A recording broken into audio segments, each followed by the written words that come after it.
חיבור לגוף, אנחנו רגילות, התרגלנו, ככה גדלנו גם, שאנחנו פה ומעלה כזה, אנחנו כל הזמן עסוקות במה אני חושבת, מה חושבים עליי, דעות, ממש חונכנו כזה לחשוב מהשכל, ווואלה, יש לנו גוף.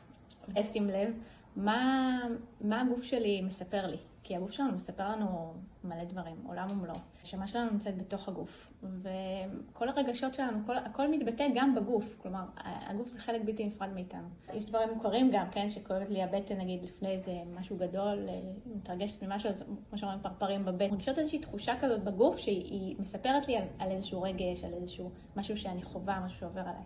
ובעצם דרך הזה שאני מקשיבה למה הגוף מספר לי, אני יכולה ללמוד המון על עצמי, אני יכולה להיות גם מחוברת יותר לעצמי, מחוברת לתחושות שלי, מחוברת לרגשות שלי, מחוברת למי שאני, למה שאני רוצה לעשות, לחלומות שלי, הכל עובר דרך הגוף. אם יש יום מסוים שאני מרגישה כזה, לפעמים יש לי כזה כאבים בידיים, רגע, לשים לב לזה, קודם כל גם להתייחס לזה, יש בזה ערך מאוד גדול בעיניי, להתייחס למה שאני מרגישה גם בגוף, שוב, לא רק מהשכל ומעלה, אז אני שנייה יכולה לעצור רגע, וגם לתת לזה איזשהו מענה. רגע, כואבות לי הידיים. בוא נשים לב לזה, אני מתייחסת לעצמי, יש לי ערך, אני שווה.